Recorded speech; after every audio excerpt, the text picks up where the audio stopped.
C'est la saison des prisons en Guinée. On repart à Pita. On parle de la prison centrale de Conakry. On va du côté de Bokié, mais également, on fait un tour du côté de Pita où 20, chez Bassekou, où 20 prisonniers se sont évadés. C'était le week-end, mais heureusement. 20 prisonniers? Oui. Sur les 20, 5 ont été rattrapés par la gendarmerie. Pour éviter maintenant. Donc 15 sont dans la nature. Dans la nature pour le moment. C'est pas une prison, hein? Bon, pour éviter que ces mêmes prisonniers rattrapés peut-être s'évaporent, on les a conduits désormais dans une autre prison du côté de l'Abbé. Bien. Donc c'est ça l'information. Mais vous savez que c'est pas dans quelles facile. Circonstances se sont-ils évadés? 20 personnes. Mais la prison dont vous Est-ce qu'on a cassé la porte? Est-ce qu'on Non, a mais brisé Ouri, la porte de la Ouri. prison? Est-ce qu'il y a eu incendie? Ouri, je vais vous apporter Qu'est-ce des qui s'est précisions. passé? Oui. Ouri, je vais vous apporter Il des paraît que tous précisions. les voleurs de Pita sont à ma Oui. Donc Je sais pas, Pita c'est n'a pas quoi. besoin d'une Ouri, je vais vous prison. apporter des précisions. Oui, allez-y. C'est une prison qui a été construite depuis la période coloniale. Ouais. Moi, je suis passé là-bas. Ouais.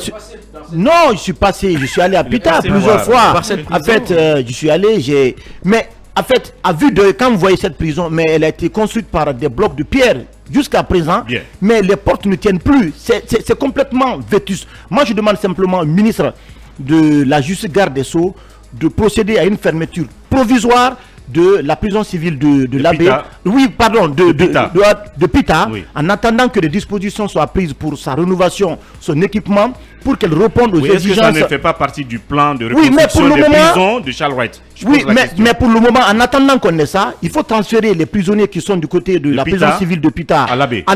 parce que les évasions vont continuer. Je te dis, c'est à ciel ouvert. Ce Bien. n'est pas une prison.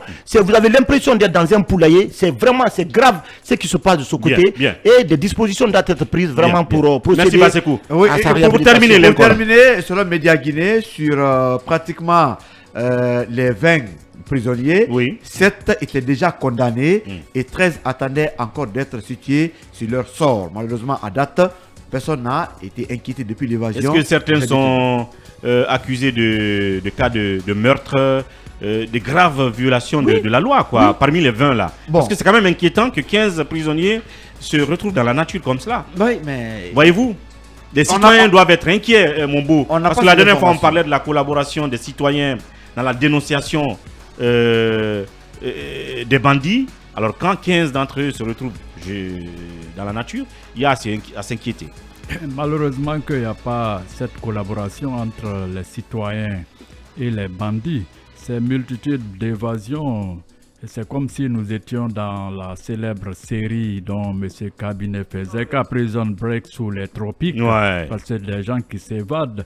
Ça relance un peu, comment dirais-je, le débat sur, comment dirais-je, l'insécurité dans ces prisons-là. Mais le fait est que le secteur judiciaire soit comme l'éducation, les parents pauvres, ce sont les deux secteurs qui sont logés, et comment dirais-je, à la mauvaise enseigne en termes de budget. En termes de budget, pourtant, c'est des secteurs Je vous ai dit, sensibles. les pouvoirs tyranniques, autocrates et autres ne misent jamais sur L'éducation, l'éducation la pour justice. former des gens brillants. Maintenant, les prisons deviennent des mouroirs. C'est-à-dire, tu es là-bas, tu crèves de faim. On a vu ce qui s'est passé. Je ne vais pas rappeler le tristement célèbre Camboiro. Aujourd'hui, il faut saluer les efforts qui sont en train d'être faits parce que Bassekou a eu à le rappeler, ce qui s'est passé du côté de Bokeh, c'est déjà judiciarisé. Oui. Maintenant, même, Là-dessus, il faut féliciter Charles Wright. ouais, maintenant, même dans les plus grandes prisons, je vais noter Angola du côté de la Louisiane, la plus grande prison du monde. Les gens s'entretuent avec des caméras partout, des gardes partout. Oui, ça, c'est la Il y a guerre des gangs voilà, donc ça, à l'intérieur des ça prisons. peut arriver, on n'est jamais en sécurité. Et, Dans une et prison. dehors, et surtout en prison. Bien. Donc, les efforts méritent d'être faits. Oui, En lisant l'article produit par Média Guinée, donc on apprend que justement pour certainement éviter l'évasion du peu de prisonniers qui restaient, donc les 12 qui restaient après l'évasion des 20, ont été transférés du côté de la prison de l'Abbé. Cela prouve que justement la prison de Pita n'est pas une prison sûre, puisque cette évasion, Mamadouri, a eu lieu dans la nuit du 31 mai au 1er juin. D'accord. Donc cela date encore de plusieurs jours là, avant que Média Guinée n'en parle hier. Donc certainement c'est une prison qui n'en est pas une en réalité. Et donc pour que 20 personnes s'évadent à la fois, donc 5 rattrapés, et les 12 donc, qui, eux, n'ont pas tenté la belle, ont été transférés du côté de l'Abbé. Ça veut dire qu'à date, on peut considérer qu'il n'y a pas de prison à Pita. Et dire que ceux qui sont dans la nature pourraient encore venir se mettre en activité à Mamou, on va dire encore que tous les voleurs du monde sont à Mamou. C'est grave.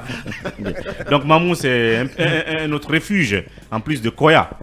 Oui.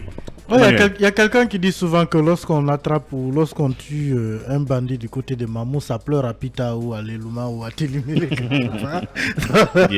Donc ça se voit. C'est pour chahuter un peu, mais la question est quand même assez sérieuse parce que c'est vrai qu'on encourage la participation des citoyens, donc la collaboration des citoyens dans le cadre de du renforcement de la sécurité, mais des scènes de ce genre évidemment sont de nature à faire peur justement aux citoyens, parce que imaginez par exemple que parmi ceux qui se sont fait la belle, il y en a par exemple qui ont été indexés par des citoyens et qu'après les deux se retrouvent nez à nez quelque part.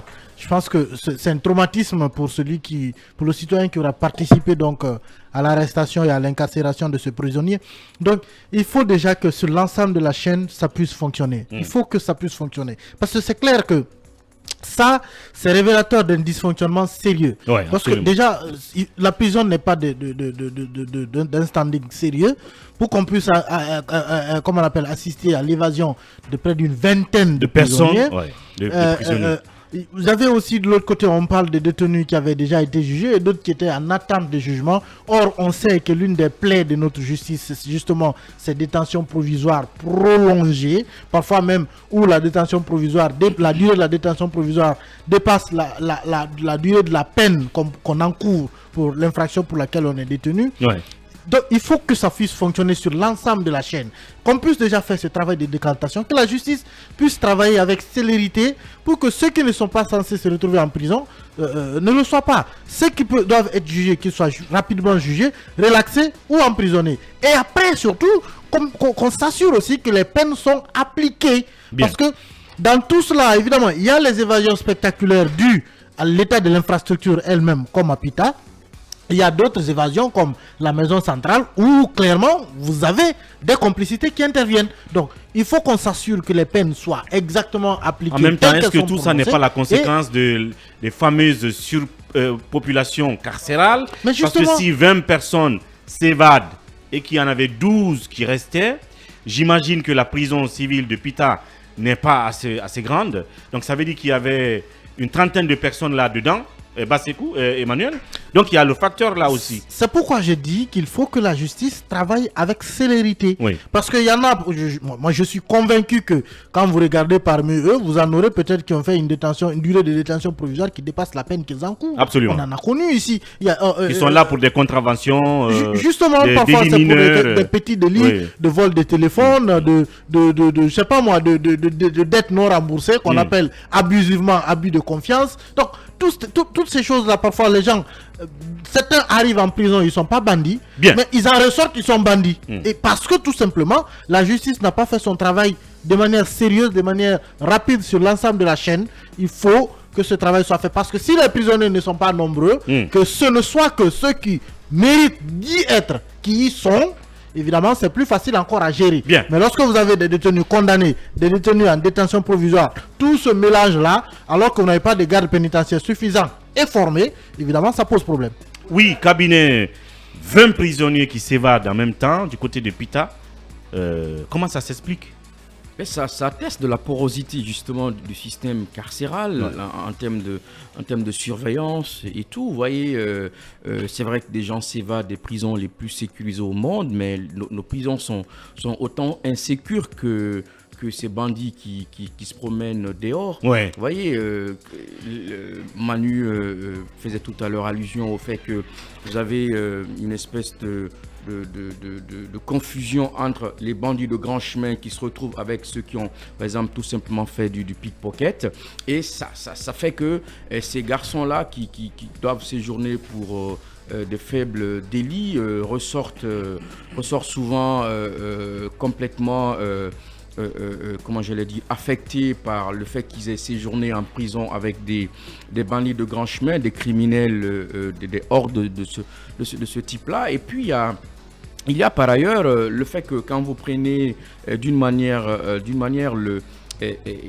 la possibilité qu'il y a à offrir aujourd'hui dans les prisons, c'est-à-dire que la prison doit être un peu une espèce de... Il faut travailler à ce que la prison constitue moins un lieu carcéral ou de privation de liberté, mais que l'on érige des dispositifs qui permettent à ce que les gens soient formés et pourquoi pas faire en sorte que ces prisonniers-là travaillent dans le cadre un peu du civisme et tout, et pour les laisser la possibilité d'être utile. Bien. Vous voyez, moi j'ai découvert hier, Ouri, l'ASCAD. Je ne connaissais pas cette structure-là de l'armée. L'ASCAD, c'est une expérience, je crois, qui a été mise en place par le régime Alpha Condé, et qui est assez utile, assez performant. Voilà, c'est une belle expérience. Mais vous voyez, par exemple, j'ai vu sur le site de l'ASCAD que 95% des gens qui viennent de l'ASCAD trouvent du boulot. En fait, 3 ans après, ils signent des CDI. Et ce sont pour la plupart des gens qui sont en déperdition scolaire et qui... qu'on récupère. Une sorte de réinsertion. Je pense que ce serait pas mal d'avoir une sorte de réinsertion sociale. Le patron de l'ASCAD ici. Oui. Ouais. Bien. Alors, Bassekou, on termine en une minute. Et j'ai envie de poser la question. Le ministre Charles était allé à l'intérieur du pays à l'époque. Il a fait une tournée de constats et de remarques. Est-ce qu'entre-temps, est-ce qu'on peut penser qu'il ait été du côté de Pita par hasard? Effectivement, il s'est rendu un peu... Effectivement, le ministre s'est rendu un peu partout. Bien. Il a eu cette tournée. Mais pour terminer, au-delà des questions de sécurité et de formation, il y a les conditions de vie et de travail de ceux qui sont employés au niveau de l'administration pénitentiaire qu'il faut revoir. Bien. Vous savez, récemment, ils sont allés en grève. Comment un agent de l'administration pénitentiaire qui ne touche même pas 3 millions, 4 millions de francs guinéens, qui garde un prisonnier, par exemple, un trafiquant de drogue qui manipule plusieurs milliards de francs guinéens, peut être invulnérable à la tentation, à la corruption. Oui. Je pense que ce sont des faits aussi qu'il faut prendre en compte et c'est pour cette raison le ministre de la Justice, garde des Sceaux, doit travailler aujourd'hui à améliorer les conditions de vie de ces agents de l'administration pénitentiaire, mais également à éviter la sédentarisation de ces cadres-là pour que donc, la rotation permette d'éviter de développer des complicités avec un système de complicité. Oui. Merci beaucoup Bassekou, et pourvu que le ministre fasse une sortie pour expliquer au-delà des mesures prises qui sont quand même salutaires, le pourquoi et le comment ces évasions en masse, notamment le cas de Pita. Là-dessus, on reste encore dans le couloir de la justice. Et on va parler cette fois-ci du dossier du procès du 28 septembre.